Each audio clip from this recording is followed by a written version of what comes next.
はい、皆さんこんばんは。私はスタディウェモカチャンネルのモカです。はい、今日はたくさん話さずに勉強を始めよう。でも、この勉強した後、面白いことを、話してあげるので、終わるまでにぜひ見てね。はい。前の動画に日本語の種類はいくらあるか教えたでしょ。だから、今日はひらがなの書き方を勉強しよう。はい。前の動画の宿題も多分したと思いますね。はい、では始めよう。မနေ့ကဂျပန်စာစကားလုံးမျိုးစားလေးမျိုးတွေကမှနံပါတ်1ဖြစ်တဲ့ရိုမာကြီးကိုသင်ပြပေးခဲ့ဖြစ်တယ်။အဲကြောင့်နံပါတ်2ဖြစ်တဲ့ဒီနေ့ကဟီရာဂါနာရင်းကြီးကိုသွားမယ်။ဒီရုံသုံးဒါလေးပြန်ဖတ်ကြည့်မယ်ပေါ့နော်။ဟီရာဂါနာဆိုတာကဂျပန်စာအခြေခံပြီးဂျပန်စာမွေးစကားလုံးနဲ့ဂျပန်လူမျိုးနာမည်တွေမှာသုံးတယ်။စလုံးရေအတွက်က46လုံးရှိတယ်ဆိုတာကိုမနေ့ကပြောထားတဲ့အတွက်ဒီနေ့ပေါ့နော်ရင်းကြီးကိုတန်းပြောသွားမယ်။はいဟီရာဂါနာဆိုတာကဒါကိုပြောတာပေါ့နော်အဲ့မှာဆိုရင်ဒီနေ့ကတော့9လိုင်းတင်မယ်အာလိုင်းခါလိုင်းစာလိုင်းတာလိုင်းနဲ့နာလိုင်းအထိတင်သွားမယ်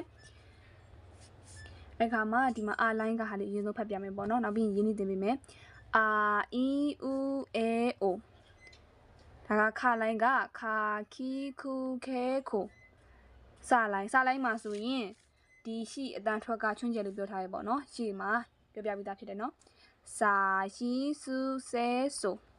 はいတာလိုင်းမှာလည်းချွန်းချက်ရှိတယ်တာချီနဲ့စနော်တာချီစတဲတိုはいနာလိုင်းကနာနီနူနဲနိုはいပထမဆုံးစလုံးဖြစ်တဲ့အာလိုင်းကဒီလိုလေးနဲ့တစ်ချက်နှစ်ချက်သုံးချက်တစ်ချက်နှစ်ချက်သုံးချက်တစ်ချက်နှစ်ချက်သုံးချက်တစ်ချက်နှစ်ချက်သုံးချက်はいနောက်တစ်လိုင်းကဤကတစ်ချက်နှစ်ချက်တစ်ချက်နှစ်ချက်တစ်ချက်နှစ်ချက်တစ်ချက်နှစ်ချက်တစ်ချက်နှစ်ချက်နောက်တစ်ခုကဥတစ်ချက်နှစ်ချက်တစ်ချက်နှစ်ချက်ဥတစ်ချက်နှစ်ချက်ဥတစ်ချက်နှစ်ချက်ဥတစ်ချက်နှစ်ချက်ဥဥပတိုင်းလေးလာလေးချင်တဲ့အခါမျိုးမှာတစ်ချက်နှစ်ချက်ဥအဲ့လိုပုံစံမျိုးလေးဆိုပြီးတော့ရေးကြည့်မယ်နော်ပို့ပြီးတော့တစ်ချက်နှစ်ချက်တစ်ချက်နှစ်ချက်တစ်ချက်နှစ်ချက်တစ်ချက်နှစ်ချက်တစ်ချက်နှစ်ချက်နောက်လိုင်းကဦးတစ်ချက်နှစ်ချက်သုံးချက်လေးချက်ဦးတစ်ချက်နှစ်ချက်သုံးချက်လေးချက်ဦးတစ်ချက်နှစ်ချက်သုံးချက်လေးချက်ဦးတစ်ချက်နှစ်ချက်သုံးချက်လေးချက်ဦးတစ်ချက်နှစ်ချက်သုံးချက်လေးချက်ဦးပို့ပြီးတော့ဒါကအာလိုင်းကပေါ့နော်အာအီဥအေအိုဆိုတာပြီးသွားပြီနောက်လိုင်းကခါလိုင်းကတစ်ချက်နှစ်ချက်သုံးချက်ခတစ်ချက်နှစ်ချက်သုံးချက်ခတစ်ချက်နှစ်ချက်သုံးချက်ခတစ်ချက်နှစ်ချက်သုံးချက်ခတစ်ချက်နှစ်ချက်သုံးချက်ခနောက်ခုကခိတစ်ချက်နှစ်ချက်သုံးချက်လေးချက်ခိတစ်ချက်နှစ်ချက်သုံးချက်လေးချက်ခိတစ်ချက်နှစ်ချက်သုံးချက်လေးချက်ခိတစ်ချက်နှစ်ချက်သုံးချက်လေးချက်ခိတစ်ချက်နှစ်ချက်သုံးချက်လေးချက်ခိပြီးတော့ခုကတစ်ချက်ထည့်ပေးလာမယ်တစ်ချက်ခုတစ်ချက်ခုတစ်ချက်ခုတစ်ချက်ခုတစ်ချက်ခုနောက်တစ်ခုကခဲက တစ်ချက်နှစ်ချက်သုံးချက်ခဲတစ်ချက်နှစ်ချက်သုံးချက်ခဲတစ်ချက်နှစ်ချက်သုံးချက်ခဲတစ်ချက်နှစ်ချက်သုံးချက်ခဲတစ်ချက်နှစ်ချက်သုံးချက်ခဲခဲလိုက်ပြီးတော့ခိုခိုကတစ်ချက်နှစ်ချက်ခိုတစ်ချက်နှစ်ချက်ခိုတစ်ချက်နှစ်ချက်ခိုတစ်ချက်နှစ်ချက်ခိုတစ်ချက်နှစ်ချက်ခိုဒါဆိုရင်ဒါခါလိုက်ပြီးသွားပြီခါခီခုခဲခိုနောက်တစ်လိုင်းကစလိုင်းစလိုင်းကခီနဲ့တူချင်တယ်နော်သူကကြတော့ဘယ်နှချက်ပါဆိုတော့တစ်ချက်နှစ်ချက်သုံးချက်ဒီခီမှာတော့ကတစ်ချက်နှစ်ချက်သုံးချက်လေးချက်ပါသူကသုံးချက်ပဲပါမယ်နော်တစ်ချက်နှစ်ချက်သုံးချက်စတစ်ချက်နှစ်ချက်သုံးချက်စတစ်ချက်နှစ်ချက်သုံးချက်စတစ်ချက်နှစ်ချက်သုံးချက်စနောက်ပြီးတော့ရှိကကြတော့ဒီဤကိုဒီရှိကနောက်ပြလို့ပုံစံဟာမျိုးလေးကိုဖြုတ်လိုက်ရင်ဒါရှိဖြစ်သွားရှိတစ်ချက်ရှိတစ်ချက်ရှိတစ်ချက်ရှိတစ်ချက်ရှိနောက်တစ်ခုကစုကကြတော့တစ်ချက်နှစ်ချက်စုတစ်ချက်နှစ်ချက်စုတစ်ချက်နှစ်ချက်စုတစ်ချက်နှစ်ချက်စုတစ်ချက်နှစ်ချက်စုဒီတော့ဆဲကကြတော့တစ်ချက်နှစ်ချက်သုံးချက်ဆဲတစ်ချက်နှစ်ချက်သုံးချက်ဆဲတစ်ချက်နှစ်ချက်သုံးချက်ဆဲတစ်ချက်နှစ်ချက်သုံးချက်ဆဲတစ်ချက်နှစ်ချက်သုံးချက်ဆဲပြီးတော့စားလိုက်ရင်နောက်ဆုံးလုံးဖြစ်တဲ့ဆိုကကြတော့တစ်ချက်ဆိုစက်ပုံစံလေးကိုနောက်အကောင့်လေးထည့်လိုက်ရင်ဆိုဖြစ်သွားပြီနော်တစ်ချက်ထည့်သွားမယ်ဆိုတစ်ချက်ဆိုတစ်ချက်ဆိုအဲ့ဒါရင်စာရှိစုဆဲဆိုနောက်တစ်လိုင်းကတာလိုင်းတော့ကိုပြန်သွားမယ်နော်တာလိုင်းကတစ်ချက်နှစ်ချက်သုံးချက်လေးချက်တအဲ့ဒါကဘယ်လိုပုံစံမျိုးလဲဆိုတော့ဒီမှာအမိုးလေးအောက်မှာပါဇက်ကလေးထည့်လိုက်ရင်တဖြစ်သွားတစ်ချက်နှစ်ချက်သုံးချက်လေးချက်တတစ်ချက်နှစ်ချက်သုံးချက်လေးချက်တတစ်ချက်နှစ်ချက်သုံးချက်လေးချက်တတစ်ချက်နှစ်ချက်သုံးချက်လေးချက်တနောက်တစ်ခုကချီကကြတော့တစ်ချက်နှစ်ချက်မတော့5လေးနဲ့ဒီ5ကဒီနောက်ကအကောက်ကလေးမပါလာလို့ရှိတစ်ချက်နှစ်ချက်ချီတစ်ချက်နှစ်ချက်ချီတစ်ချက်နှစ်ချက်ချီတစ်ချက်နှစ်ချက်ချီအလုံးကစွကဒီဥကိုဒီနောက်ပြည်လေးဖြုတ်ထားနေတူတူပဲစွ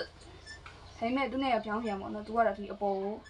ကုန်းတာဒီကောင်းကကျတော့ဒီအောက်ကိုစိုက်ပြီးကုန်းတာစွတစ်ချက်စွတစ်ချက်စွတစ်ချက်စွတစ်ချက်စွနောက်စွပြီးတော့တေကကြတော့ဒီစိုးအောက်ကဒီကောင်းလေးနဲ့တူပြန်မယ်နော်တစ်ချက်သေးတေတစ်ချက်သေးတေတစ်ချက်သေးတေနဲ့တစ်ချက်တေတစ်ချက်တေတာချီစွတေနောက်ဆုံးတော့ဖြစ်တဲ့တူကကြတော့တစ်ချက်နှစ်ချက်တူတစ်ချက်နှစ်ချက်တူတစ်ချက်နှစ်ချက်တူတစ်ချက်နှစ်ချက်တူတစ်ချက်နှစ်ချက်တူဒီမှာဆိုရင်တာချီစွတေတူ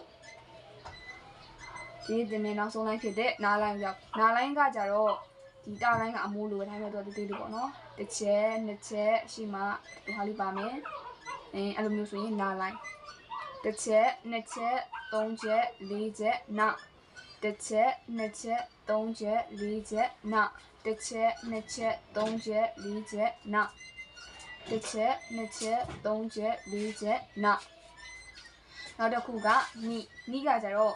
ရှိရရှိမှာဒီမဲ့ဒီရှိလေးရဲ့ရှိမှာ